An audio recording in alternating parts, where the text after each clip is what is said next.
Ito ang LRT Line 1. Ito ang isa sa mga itinuturing na transportation backbone dito sa Kamaynilaan. Binubuo ng mahigit 20 istasyon all around the metro.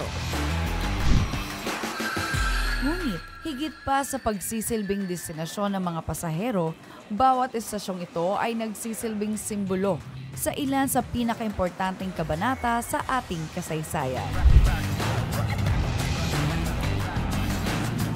Sa likod ng bawat pangalan, may mga kwentong dapat nating malaman.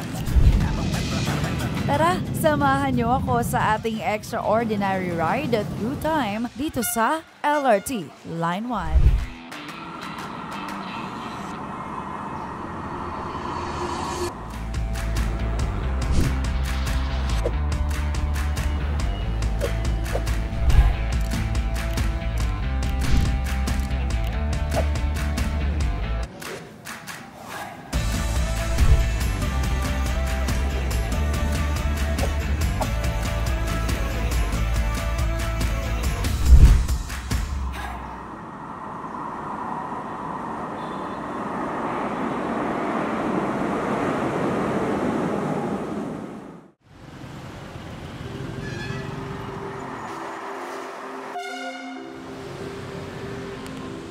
Para sa isang bansa, malaki ang papel na ginagampanan ng pampublikong transportasyon. Bawat minuto ay kritikal sa usapin ng hanapbuhay at kalakalan. Bawat segundo, mahalaga, lalo na sa mga manggagawang nagsisilbing pundasyon ng ating labor force. Ilang siglong nakakaraan, buong mundo ay nangarap na magkaroon ng isang modernong transportasyon. To ease the challenges of the daily commute, maraming bansa ang nangarap na magkaroon ng isang massive, effective, at sustainable type ng public transport. Gaya ng maraming babago sa teknolohiya nung panahon na yun, nung 18th, 19th century, bahagi yung railway ng developments ng Industrial Revolution. At saka sa Europa, nakasentro yan kasi doon nangyari yung Industrial Revolution. Siguro mayroong dalawang bagay na pwede nating pansinin, no, na importante dyan. One is yung iron production. Pwede nang gumawa ng riles. Yung pangalawa, yung steam locomotive. Kasi nung nagawa yan, pwede nang hatakin yung mga tren. Una, inisip yung mga tren, panghatak ng mga gamitan, mga industriya, mga sa mining. Nakita naman nila na maaaring gamitin para sa tao. So, kumalat bigla yan. So, yung unang, siguro masasabi natin public railroad, mga 1820s yan sa England. Pagkatapos nun, kumalat na yan sa buong Europe, sa US, at saka sa Asia na rin, sa mga colonies. Bandang 1870s, sa ilalim ng pamunuan ng Espanya, nilagdaan ang isang royal decree na nagbibigay hudyat sa pagsisimula ng planning stages para sa isang railway system dito sa ating bansa. Isang hakbang patungong modernisasyon. Noong 1892, natapos na yun, nag-operate na yan, Manila to Dagupan. Siyempre, 1892, medyo malapit na yun dun sa revolution, so ilang taon na lang. Kaya natigil din yung pagpatakbo niyan. Ngunit tinuloy na lang pagkatapos. Noong late 19th century, mga 1880s din, nagtayo na sila ng tramway. Ito yung naging trambya. So nung una, ano lang yan atak ng mga kabayo, para pampasahero lang talaga. Umabot siya ng hanggang Malabon, no? Sampaloc, San Juan, Malate. Tapos nung dumating Amerikano, tinake over nila, ginawa nilang electric power. Sa paglipas ng panahon, naging bahagi na rin ito ng long-term plans ng pamahalaan, partikular sa ilalim ng administrasyon ni Pangulong Ferdinand Marcos Sr. Si Pangulong Ferdinand Marcos, meron ding visionary side yun. Yung plano niya, iba-ibang linya ng tren actually ang na-envision niya. At hanggang ngayon, tatlo pa lang yung nandyan. So, meron ng mga ginagawa ngayon. Part pa rin lahat yun ng kanyang mga naunang plano. So, yun ay kumbaga, yun yung isang legacy niya. Ang LRT-1, LRT Line 1, no, ito ang unang-unang light rail system dito sa Pilipinas at sa Southeast Asia. So ang construction nito ay nagsimula noong 1981, natapos ang construction noong 1985. No? Initially with 18 stations hanggang monumento lamang. And then noong 2010, naging fully operational ang linya with 20 stations. Mula nang mabuksan, naging malaking bahagi na ang LRT-1 sa pang-araw-araw na commute ng mga Pilipino. Dahil na rin sa bilis ng pagbaybay nito sa bawat istasyon. Before the pandemic, no, COVID-19 pandemic, ang ating average daily ridership ay nasa 450,000, almost 500,000 daily. But since the pandemic, no, nagkaroon ng mga changes in mobility patterns, shifts in work and school arrangements, ngayon po ang ating average daily ridership ay nasa 360,000 up. Ito ay definitely an increase from the earlier days of the pandemic.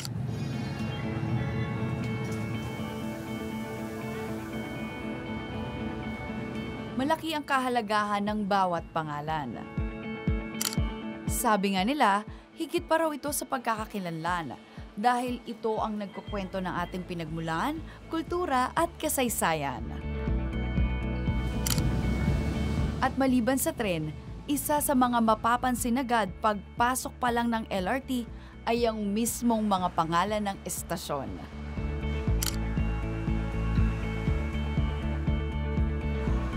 Para mas masulit pa ang pagkakataon na malaman ang kwento ng tren at mga historical stations nito, syempre di ko na palalampasin ang chance na muling makasakay ng LRT Line 1. And to start our historical journey, una nating puntahan ang Fernando Poe Jr. Station.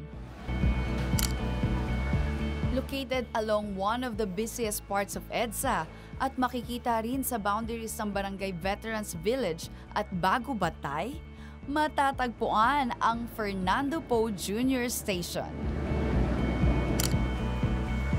This station opened in the year 2010, formerly named as a Roosevelt Station. Ipinangalan kay dating US President Franklin D. Roosevelt. Pero bakit nga kaya ipinangalan sa dating Pangulo ng Estados Unidos ang estasyong ito? Si Franklin Roosevelt, siya yung Pangulo ng Estados Unidos na nag-ahon sa Estados Unidos mula doon sa Great Depression of 1939. Dati, kolonya tayo ng Estados Unidos. People always say that Franklin Roosevelt was one of the greatest presidents of the United States. No? Lalo na time of crisis. Dahil sa laki ng ginampanang papel noong World War II, kinilala hindi lamang ng Estados Unidos kundi maging ng ibang mga bansa ang mga naiambag ni former US President Roosevelt, lalong-lalo na sa usapin ng pamumuno niya noong panahon ng digmaan.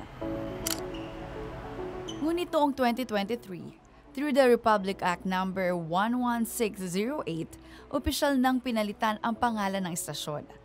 Binigyang pugay ang mga alaala ng isa sa mga pinakaimportanteng haligi ng industriya ng pelikula sa ating bansa. Walang iba kundi ang hari ng pelikulang Pilipino, si Fernando Poe Jr. Para sa akin, although dakila si President Roosevelt, aayunan ko yung paglilipat kay The King kasi si The King ang sumalamin sa pagkataong Pilipino sa kanyang mga pelikula. Yung mabubuti nating mga katangian, kalooban, no? Yung pagtatanggol sa naapi, mga imahen ng isang bayani. Maliban sa pagiging iconic at haligi ng pelikula, partikular sa Filipino action films, higit pa ang iniwang marka ni FPJ sa kulturang Pilipino. Kung tatanungin kung ano ang pinakamalaking ambag ni FPJ sa pelikulang Pilipino, higit pa sa pelikulang Pilipino ang naging ambag niya. Ang kanyang pinakamalaking kontribusyon ay sa kultura ng Pilipino mismo. Sa popular na kultura na siyang bumaon na rin sa kaisipan at naging pundasyon na rin ng kalinangan natin. Kung tutuusin, si FPJ pwede nating i-dissect Okay, sa dalawang bahagi. Una, yung kanyang persona sa pelikula, nangangahulugan kung ano ang kanyang kinakatawan bilang isang artista at bilang isang imahen sa entablado at sa screen, no? Sa pelikula, sa sining. At ikalawa, kung ano yung kanyang tunay na kabuhayan at kung ano yung ehemplong binigay niya sa kanyang tunay na buhay. Tandaan natin na mahaba ang karir ni FPJ. Okay, mahaba ang karir ni FPJ mula nung kanyang pagiging binatilyo hanggang naging kandidato siya sa pagiging presidente. So nangangahulugan, ang bawat Pilipino na sumusubaybay sa kanyang buhay, makikita natin yung pagkakaiba na naganap. Yung pagbabago, paglago, at yung pagmature niya bilang isang Filipino. Pag sinabi natin FPJ, hindi lamang ito isang bida, hindi lamang ito isang action star, hindi lamang ito isang, isang frontliner ng pelikulang Pilipino. Simbolo siya. Naging simbolo siya ng Pilipino na lumalaban, ang Pilipino na may lakas ng loob, at higit sa lahat, ang Pilipino na naghihingkayat ng mga masa upang tumulong, okay, sa pagpoprotekta ng kanyang sarili. Kung pagmamasdan natin lahat ng kwento ng Panday, hindi siya superhero. Siya ay motivator ng masa. Siya ay inspirasyon ng karamihan. At yan ang naging simbolo ni FPJ. Maliban sa pagiging idolo ng mga Pinoy moviegoers, bayani rin si FPJ sa mata ng mga kasama niya sa industriya. Yung mga binago niya sa industry is, una, yung pagiging independent producer. Kasi yun na yung parang era na hindi na masyado nasusunod kung ano yung gusto ng studio na nagawing projects or yun lang yung mapoproduce. Meron ng independence. So, ibig sabihin, if gusto mo action gawin o basta ikaw mag-produce, hindi dictated ng ibang organization or group. Yun, tapos together with ERAP, yung Mowel Fund, silang dalawa yung nag-start. And a lot of things na yung compensation sa mga movie workers, siya yung nag-start na taasan yung mga sweldo ng mga nasa movies. Kasi before, hindi naman glamorous masyado ang parang lang siya. So siya yung nagpalaki ng mga ganung bagay.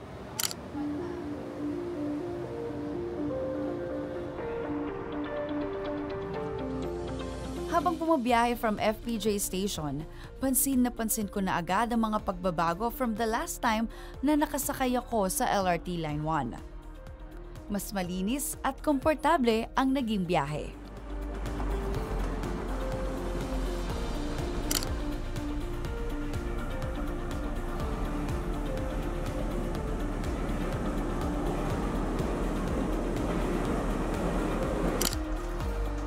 Next stop, bababa naman tayo sa isa sa pinaka-historical stations dito sa LRT Line 1. Mukhang exciting ang mga malalaman natin tungkol dito. Yung Balintawak, ito yung malapit sa Cloverleaf Market. Katabi yung Balintawak Cloverleaf. No, yan yung dati, yung junction, sangandaan, para hindi nagkikita-kita yung mga sasakyan at patuloy na dadaloy. At hindi na kailangan tumigil.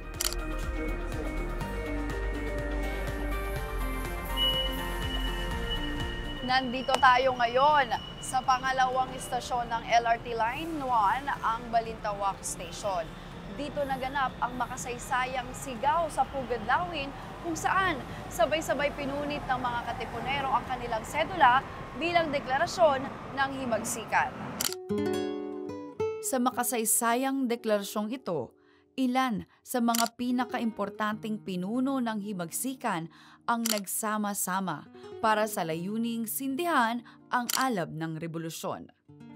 Doon unang lumagablab yung paghihimagsik ng Pilipinas. Doon na isilang yung bansa. Kaya nga sabi ko, ang Quezon City ang silanganan ng pagkabansang Pilipino, yung birthplace of the nation. Kasi dito nagsimulang maghimagsik sina Andres Bonifacio. Balintawak, yan yung nagpapaalala sa atin, yung station na yan, ng pagsisimula ng ating bansa. At na nagbuwis ng buhay sina Bonifacio at yung mga katipunero para lang iluwal tayo.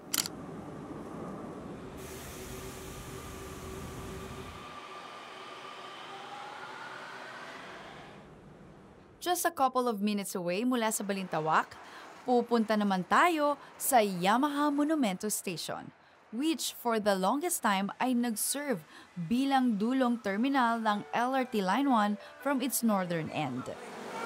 Ito naman ang Yamaha Monumento Station, kung saan makikita ang makasaysayan ng Bonifacio Monument na gawa ng national artist na si Guillermo Tolentino bilang pagkilala sa Supremo ng Katipunan na si Andres Bonifacio. Pero bago tayo bumaba at pag-usapan ang isa sa pinaka-iconic na rebulto sa Pilipinas, hindi ba kayo nagtataka kung bakit sa monumento unang ginawa ang northern end ng Line 1? Hindi naman kasi dati sa North Luzon Expressway, pumapasok yung mga tao sa Maynila. Noong unang panahon, ang tradisyonal, panahon ng Spanish at panahon ng Amerikano, ang tradisyonal na pasukan ng mga Pilipino papuntang Metro Manila ay yung tinatawag na Camino Real, yung Royal Road. Ibig sabihin, ang tanda mo para makarating ka ng Maynila, nakarating ka na ng Maynila, yung ano na yun, yung rotonda na yun. Siyempre, pagbaba pa lang natin ng tren, focus na agad tayo sa ipinunta natin sa lugar na ito. Konting lakad lang from the Monumento Station, kitang-kita na agad ang napakamaksaysayang rebulto ng Supremo ng Katipunan. Ang Bonifacio Monument ay gawa ng kilalang national artist na si Guillermo Tolentino. Ito ay gawa sa granite at tanso na may taas na 45 feet. Ito rin ay intersection ng mga daanang MacArthur Highway, EDSA at Rizal Avenue.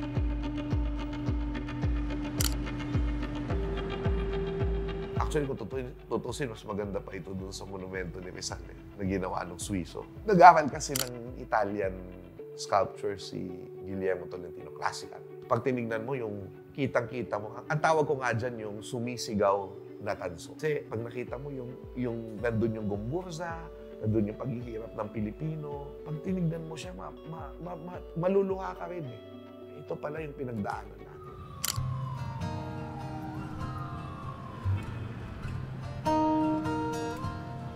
Yung monumento na yun yung bumabati sa mga tao na pagpapasok na sila, eto na, Manila na tayo. So yun yung significance ng monumento. Nakilala na yun na monumento, yung lugar na yun, dahil kay Bonifacio, doon sa ginawa ni Guillermo Tolentino. Taong 1929, sa ilalim ng pamumuno ni Manuel Quezon, nagkaroon ng isang kompetisyon para sa disenyo ng gagawing Bonifacio Monument. 13 mga alagad ng sining ang nagpasa ng mga disenyo. Lahat ay gumamit din ng mga alias. Ngunit sa huli, panalo ang artist na may pangalang Batang Elias. Nakilala na rin ngayon bilang si Guillermo Tolentino. Part din yun in a way, nung parang, kung naalala mo si Emilio Aguinaldo, di ba? Tumatakbo siya noon. Gusto niyang tumakbo bilang pinuno ng Pilipinas. Si Manuel Quezon, medyo gusto niyang i-highlight si Bonifacio. Kasi yun yung pang-ano kay Aguinaldo, yung panginis. Pero yun, nakilala talaga isa sa mga nagtaguyod kay Bonifacio, lalo na sa pagtatayo ng monumentong yan, ay si Manuel Quezon at yung misis niya, na si Doña Aurora Aragon Quezon.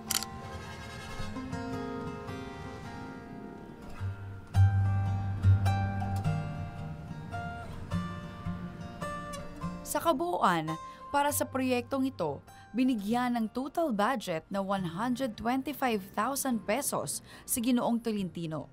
Inabot naman siya ng 3 taon para tuluyang mabuo ang prestihiyosong monumento.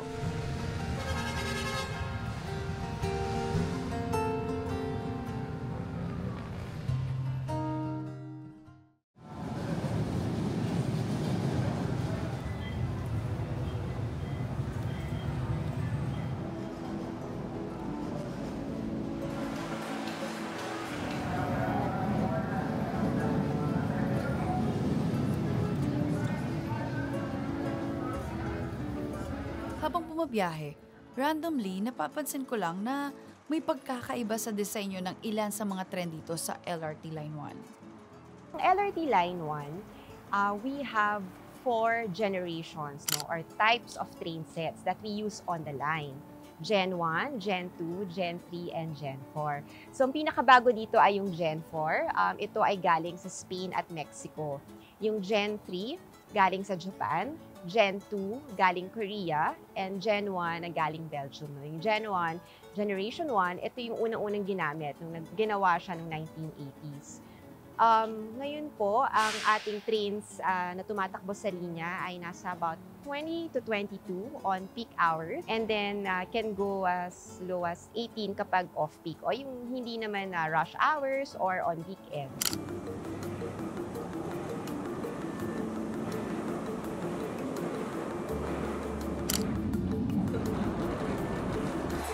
Down to our next station, ang 5th Avenue.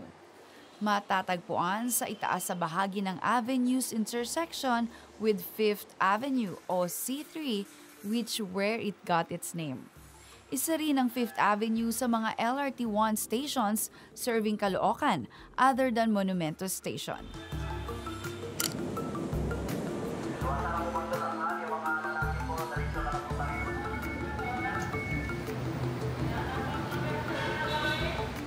Ang next station naman natin ay located in the heart of Tondo, ang R. Papa Station. Nandito tayo ngayon sa R. Papa Station. Ito ang ikalimang istasyon kung ikaw ay galing sa Fernando Poe Jr. Station. Ito ay pinangalan kay Ricardo Jose, isang dating Manila Chief Police na naging Commanding General ng Philippine Army. Si Ricardo Jose ay naging kilala dahil sa galing niya sa panghuli sa mga smugglers at sa iba pang kriminal, tulad na lang ni Nardong Putik. Ngunit, sino nga ba si Nardong Putik? Si Leonardo Malihan Manisio o alias Nardong Putik ay isang sikat na kriminal who mainly operated sa probinsya ng Cavite. Dahil sa maraming ambushes at gunfights na matagumpay na natatakasan ni Nardong Putik, pinaniniwalaan ng mga Filipino na nagagawa raw niya ito dahil sa tulong ng kanyang anting-anting.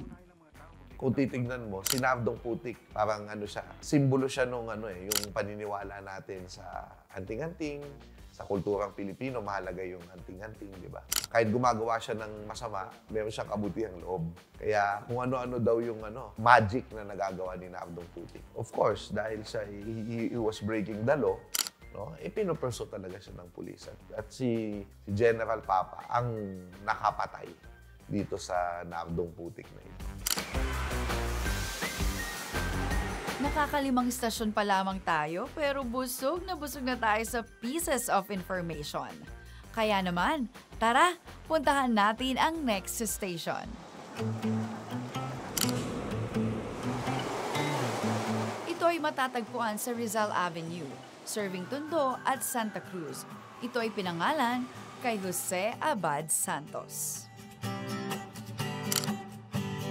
Si Jose Abad Santos ay isang Chief Justice at nagsilbi rin itong Acting President and Acting Commander-in-Chief ng Armed Forces of the Philippines in some areas that are unoccupied by the Japanese noong ikalawang digmaan pandaigdig. Si Jose Abad Santos, inaalok siyang maglingkod kasi siya yung pinakamataas na opisyal ng pamahalaan. Inaalok siyang maglingkod sa rehimeng Hapones. Nag-refuse siya. Ayaw niya. Binigyan siya ng sentensyang kamatayan. Yung anak niya naroon kasama niya. Yung anak niya ay aide-de-camp ni President Quezon. So, binatilyo. Sabi niya ganyan sa anak niya, huwag kang iiyak, Pepito. Pakita mo sa kanila na ikaw ay matapang. It is a rare privilege to die for one's country's son. So sabi niya, nakita daw niya yung tatay niya marching proudly tungo sa kanyang kamatayan. Siya naman umakyat na sa kanyang doon sa kubo. Tapos kinuha niya yung prayer book for the dead. Prayer book at dinasal niya yung prayer for the dead. At nakarinig na siya ng putok. At alam niyang wala na yung tatay niya. So yun, hanggang ngayon hindi pa matagpuan yung bangkay ni Jose Abad Santos. Pero yan ang kahit na hindi matagpuan yung bangkay niya, lagi-lagi nating sasambitin yung pangalan niya. Kasi alam natin yung kwento niya at train station siya.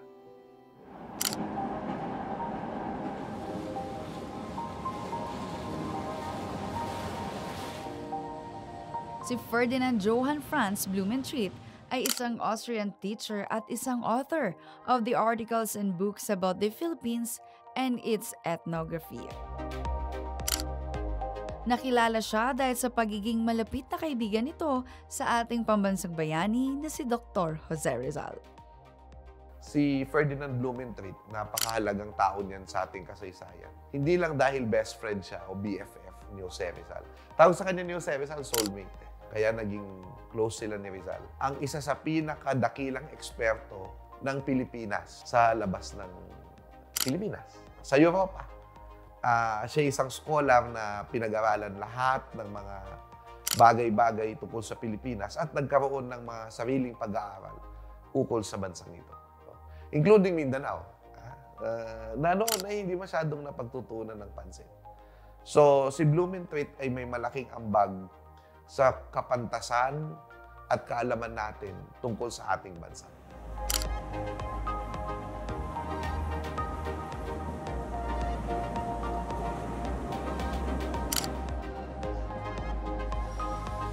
Next stop, ang pangwalong stasyon ng LRT Line 1, ang Tayuman Station.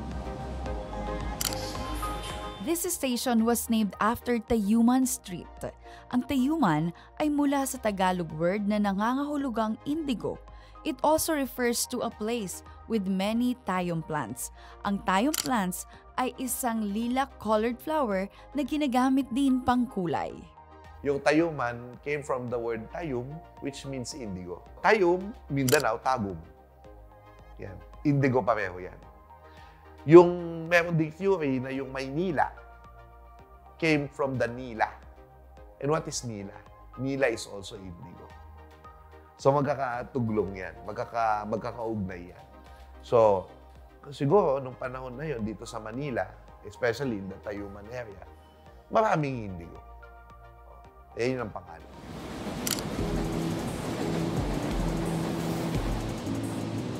Magbalik tanaw naman tayo sa Old Bambang Street at alamin natin kung paano ito nakatulong sa malawak nating kasaysayan ngayon.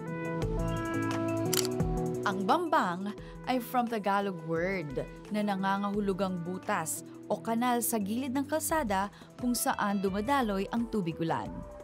Ano ang ibig sabihin ng Bambang ay deep o small river? Ang buong pangalan ni dati, Bambang Pequeño. Yung Bambang na Pequeño, yung maliit na river na tinutukoy niya, ay yung San Lazaro River. Kasi dati, ang Manila, ano yan puro estero. Yung Bambang ay sumisimbolo dun sa pagiging maritime yan, yung ilog, bilang mahalagang daluyan noon ng kalakalan. At saka yun talaga yung kalsada natin noong unang panahon. Yun yung internet natin, yung katubigan noong unang panahon. Sa ngayon, ang Bambang ay kilala rin sa pagkakaroon ng commercial hub for medical and laboratory supplies. Ang next station na ating pupuntahan, ang Doroteo Jose Station.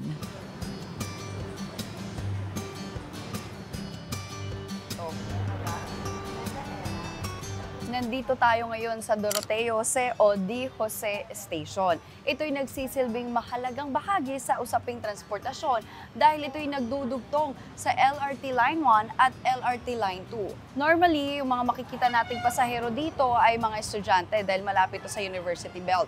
Maraming mga paaralan, mga colleges at mga universities ang malapit dito sa estasyon na to. At sa baba naman, yung recto. Dito maraming mga school supplies o mga murang bilihin o mga kagamitan na talaga namang patok sa ating mga kababayan.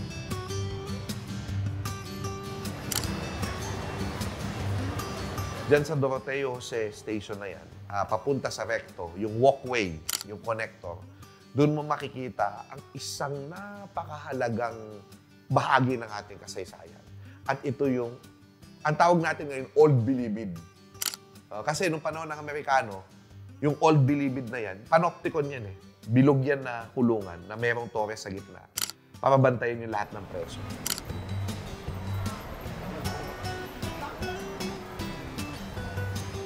Talagang siksik na siksik sa kasaysayan ng lugar na ito. Pero, nakaka-curious lang. Saan ba nanggaling ang pangalan ng istasyon na ito at sino nga ba si Doroteo Jose? Si Doroteo Jose, gumawa siya ng movement para patalsikin tong corrupt na archbishop. Kinulong siya ng mga Kastila. Pero ngayon, yan yung connector natin ngayon doon sa Line 2, yung Recto Terminal Station.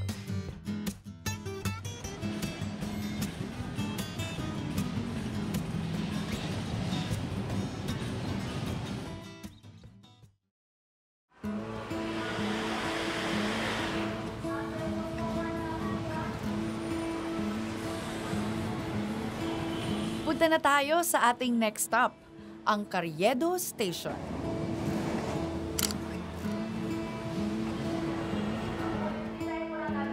(1985) nang binuksan ang Carriedo Station na matatagpuan sa pagitan ng Santa Cruz at Quiapo, Maynila. Mula ito sa pangalan ng dating Gobernador General ng Pilipinas at kilalang nagsulong ng water system sa Maynila na si Francisco Carriedo. Carriedo, the name of that station is derived from Francisco Carriedo. The street was named after him. And Francisco Carriedo was a Spanish merchant during the 1700s. He donated his wealth when he was nearing death. He decided to leave his wealth to the creation of a modern waterworks system. But due to the political troubles of the 1700s, ang mangyayari dyan eventually ay ma-misplace yung pera or makakalimutan siya napunta. But in the 1800s, it will be rediscovered and tumas na interest niya. So they were able to use it to build the waterworks system, which was then named after him, the Carriedo Waterworks System. Di kalayuan sa istasyon ay matatagpuan ang Escolta Street, which was derived from a Spanish word escoltar, which means to escort. Isa ito sa makasaysayang kalye sa Maynila na dinarayo dahil minsan na rin itong naging central business district during the past century.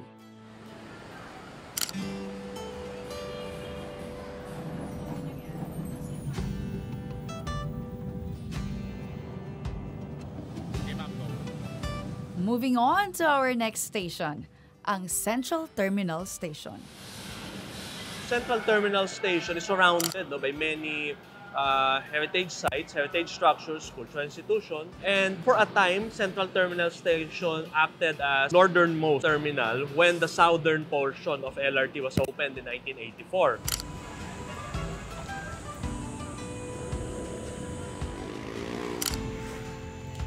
Nandito tayo ngayon sa Central Terminal. Ito ang puso ng Maynila City.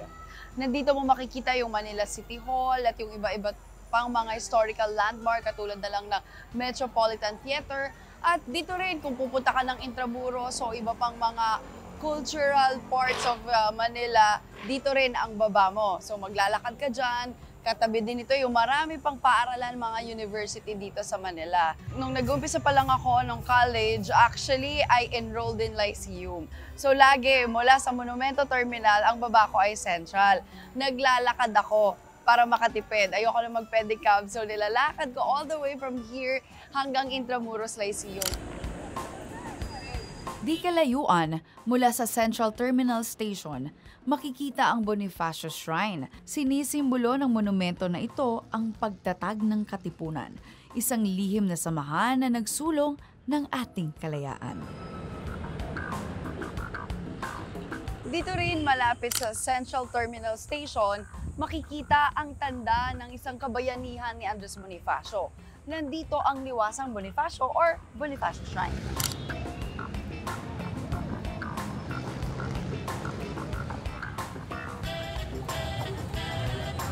Siyempre, dahil malapit nga ito sa school o sa mga eskwelahan, universities, marami ding mga photocopy, maraming mga pang school supplies sa tindahan, and of course, mga kainan na for sure student budget friendly. Ilang hakbang naman mula sa Arroceros Park ay pwede ring bisitahin ang isa sa pinakalumang teatro sa bansa, ang Metropolitan Theater.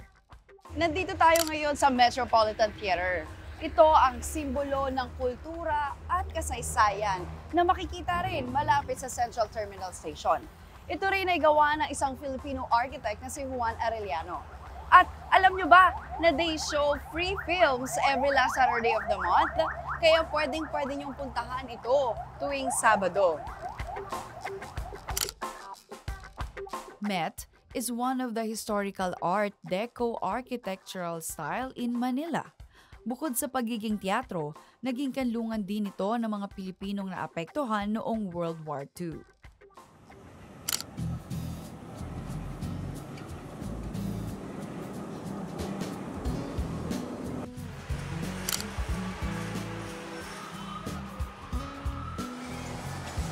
Located at the intersection of Taft and United Nations Avenue, ang UN o United Nations Station.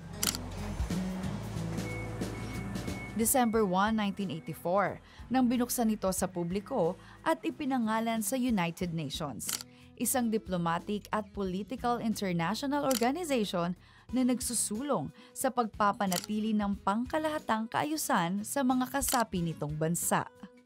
United Nations Station, we of course tell where the name come from, no, nanggaling yung pangalan niya from the World Health Organization, which is an agency of the United Nations. And since the Philippines is among the first signees, so yung mga pumima sa pagbuo ng United Nations noong 1940s. Isang Pilipinas sa mga founder na bansa ng UN at si General Carlos P. Romulo ang Pangulong lumagda sa UN. Tanda ng ating pakikisa sa kapayapaan sa pagitan ng mga nagkakaisang bansa. Kapansin-pansin din ang kakaibang istruktura ng mga bubong nito na halaw sa bahay na bato. We highlight there yung connection niya kay National Artist for Architecture, Francisco Bobby Manyosa, who took inspiration from the Bahay Kubo and the Bahay na Bato in creating this elevated station. And although the plan wasn't completely built, you could see element of the plan in the final results. So we point this out, as well as yung realities of the times. Ito naman, ang ikapitong stasyon mula sa Fernando Poe Jr. Station at ikalabing-4 mula sa Baclaran. Hango ang pangalan ng istasyon mula kay Dr. Pedro Gil E. Hernandez. Tubong kapis na siyang nagsilbing envoy sa Argentina mula taong 1959 hanggang 1962. Isang kilalang physician, newspaperman, social worker at legislator. Si Pedro Gil, doktor yan. Pero hindi na siya doktor, siya rin ay manunulat. Pinaglingkuran niya yung bayan sa pamamagitan ng periodismo. At, of course, eventually, naging congressman siya ng City of Manila. Kabilang sa mahalagang isinulong ni Pedro Gil bilang minority floor leader, ang pagpapababa ng public utility rates at pagpapataas ng sahod. Of course, the serve ni Pedro Gil, yung maalala siya bilang isa sa mga stasyon natin. Sana maalala pa siya ng mga tao. Matatagpuan ng Pedro Gil Station sa corner ng Taft Avenue at Pedro Gil Street. Our next stop, Quirino Station. Located ang Quirino Station sa pagitan ng Taft Avenue, Quirino Avenue at San Andres Street. Halaw ang pangalan na Quirino Station mula kay dating Pangulong Elpidio Quirino na nagsilbing congressman, senator, ambassador at presidente ng Pilipinas mula taong 1948 hanggang 1953. Marami siyang nagawa for the country. Una sa lahat, siya yung nagpasimula ng industrialization ng Pilipinas. Nagpatayo siya ng mga dams, yung Maria Cristina Hydroelectric Power Plant, yung mga dam sa Luzon. Tulad ng ibang naging pangulo ng bansa, hinarap din ni dating Pangulong Elpidio Quirino ang issue sa korupsyon. Ang problem lang, of course, was hindi niya napigilan yung corruption sa pamahalaan. Yun. Kasi kahit competent leader siya, talagang napakalaki nung corruption na nangyari, na hindi niya naagapan. So, kaya yun yung nag-stick, hindi yung mga achievements niya.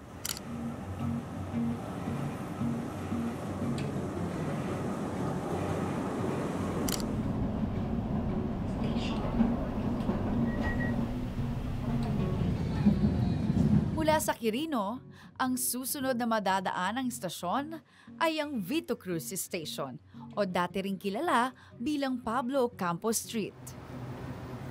Vito Cruz Station, which is built in the southern portion of Manila. It serves yung Manila-Pasay boundary. And yung name of the station is derived from the name of a former political leader ng Pasay during the Spanish colonial period. Marami akong masasayang memories dito. Dito na ako nagkaroon ng mga college friends. Hanggang ngayon, kaibigan ko pa rin. At of course, yung mga kalapit school ko, nandito ang De La Salle at ang Adamson na malapit lang din, a few stations away. So, dito sa Vito Cruz, halos nabuo yung pangarap ko at hanggang sa makatapos ako. Dito ako bumababa, papunta sa aking paaralan at dito rin ako sumasakay, pauwi sa amin.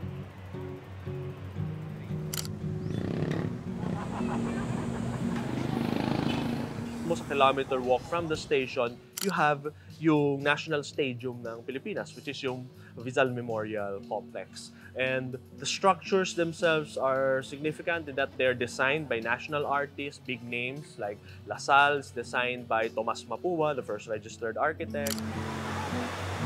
Ang susunod na estasyon ay Hill Puyat. 1984 nang maging operational ito. At bago pa man makilala bilang Hill Puyat Station, una rin itong nakilala sa tawag na Buendia Station. Si Hill Puyat, negosyante yan. Manila Banking Corporation, Loyola Plans, siya yung nagtatag yan. Pero mas kilala siya, of course, bilang isang mambabatas. Siya yung huling Senate President bago isara ni President Marcos yung Kongreso nang ideklara niya yung martial law. Siya yung gustong magreforma doon sa controversial Public Works Fund, no? Para siguro mas maging transparent yung ginagamit para sa mga infrastruktura ng pamahalaan. So siya yung nag-push nung si Hill Puyat, Senador Hill Puyat yung nag-push ng agenda na yan. Less corruption in our public works fund. Isa ang Hill Puyat Station sa 4 na estasyon na matatagpuan sa Pasay City.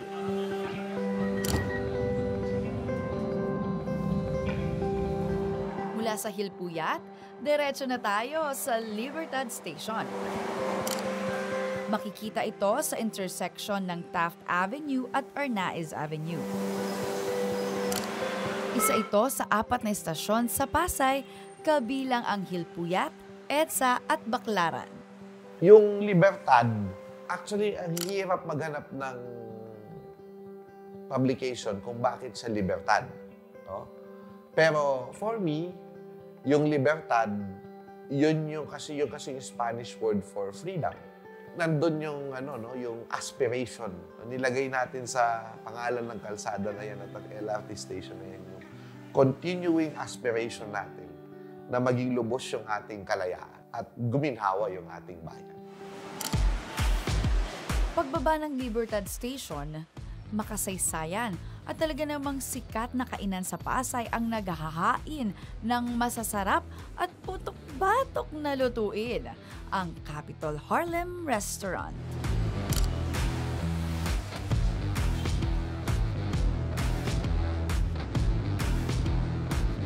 Kilala ang Capitol Harlem Restaurant sa kanilang kabayo recipes, gaya ng tapa at adobong kabayo. Meron silang ongpin-style chicken. Patok din sa kanilang suki ang iba't ibang luto ng pansit, tulad ng pansit sisig, biki bihon at pata bihon. Pero kung something crispy naman ang cravings nyo, naghahain din sila ng crispy ulo at crispy pata, kung saan pinakakilala ang kanilang kainan. Can you imagine, 1940 pa lang nandito na sila. Nandito pa rin sila for the longest time. Ang dami na nilang napagdaanan, ilang dekada na because of their recipe. So, if nandito kayo, bababa kayo, it's part of the Libertad Station history. Guys, wala na munang diet-diet ha. Hindi ako magtataka kung bakit tumagal at minahal ng masa ang pagkain dito. Talaga namang worth the calories.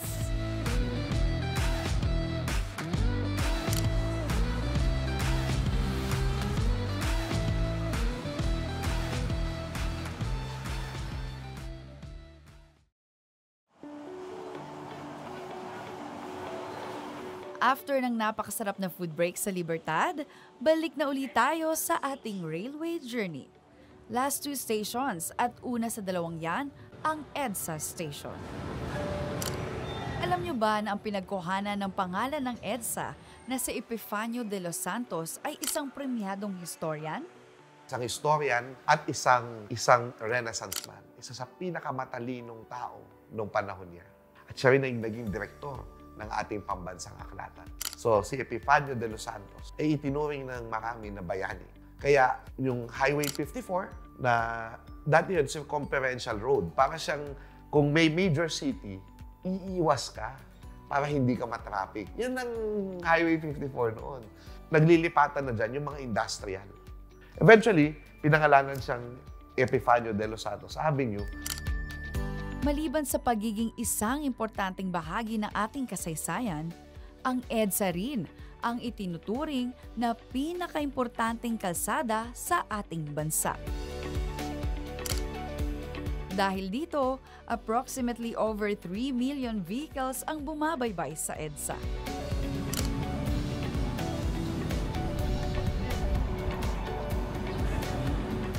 And for our last station, ang huling stop sa ating pagkukwentuhan at bibisitahin, walang iba, kundi ang Baclaran Station.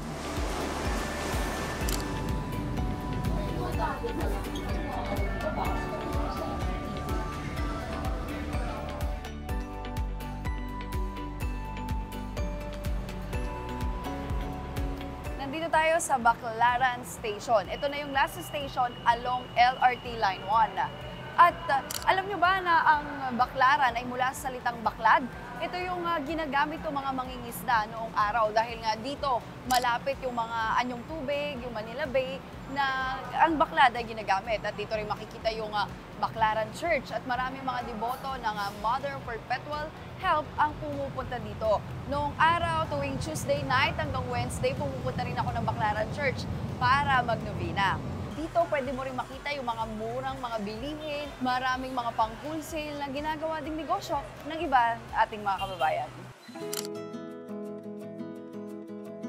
Yun yung baklada na nagpapakita din ng ating maritime culture. Pinapaalala sa atin na kahit lungsod na yung makikita mo yung mga gusali na yan, nung unang panahon, bakladan, part ng maritime culture. Dahil ang Maynila ay nasa alog. Ano yung alog? Yung alog ay river delta. Kung saan nagkikita yung, nagsasalubong yung river tsaka yung dagat. Yung Pasig River, di ba? Yung Dalampasigan, bakladan. Nandyan yung mga baklan. Alog. Kaya tayo, taga-alog. So, yun yung dahilan. So, paalala yung baklaran ng ating pagiging taga-alog. Taga-alog.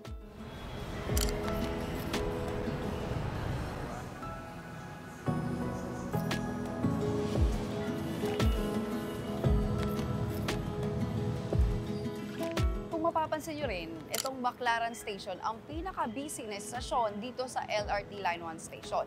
Dahil kung ikaw'y mula sa southbound, ito yung kauna-unahang estasyon. At kung mula ka naman sa northbound, ito yung last station. Kaya kung papunta ka ng south, ito na, babaan na to ng lahat ng mga tao.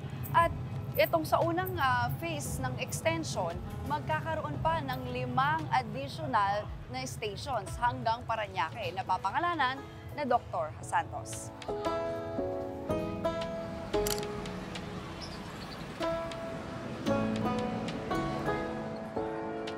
Approximately, Baclaran Church has a 2,000 seating capacity. Pero may mga araw na umaabot sa halos 11,000 deboto ang pumupunta at nagmimisa dito sa Baclaran Church. Nandito tayo ngayon sa Baclaran Church, isa sa pinakamahalagang simbahan dito sa Pilipinas. At kapag narinig mo ang Baclaran Station, ano nga ba ang unang pumapasok sa isip mo? Baclaran Church.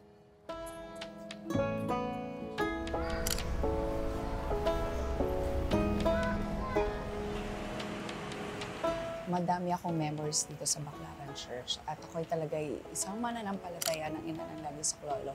Naaalala ko way back in college, ako'y nag-aaral sa isang Catholic school at meron doon picture ni Mother of Perpetual Help. And doon sa novena, meron doon provision. Na tumutulong siya to give you providence, to provide for you. And naalala ko nung college na sobrang kinukulang ako ng strength, ng resources. Lagi akong magpipray sa kanya na please provide for me, please help me for your providence and guide me.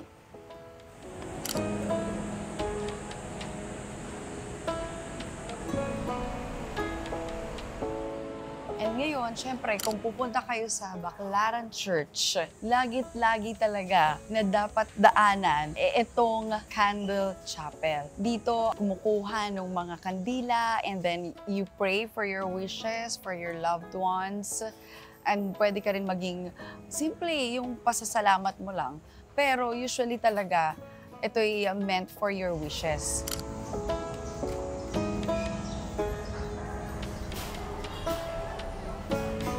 Sa tingin ko, itong pagbisita natin sa Baclaran ay ang perfect way to end this railway journey. Knowing its historical value at itong spiritual importance sa ating pagka-Pilipino.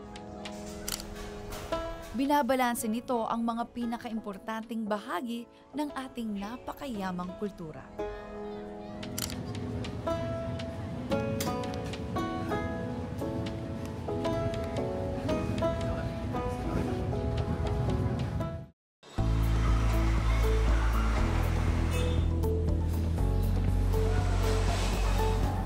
LRT Line 1 ay higit pa sa sistema ng transportasyon. Ito ay simbolo ng ating pinagmulan. Bawat pangalan ng istasyon ay tanda ng ating mayamang kasaysayan. Ang linyang ito ay nagsisilbing paalala ng determinasyon ng bawat isang Pilipino na bumuo ng isang mas maunlad at mas progresibong Pilipinas. Magandang gabi. Ako po si Meiji Cruz at ito ang Line 1, The Railway Journey.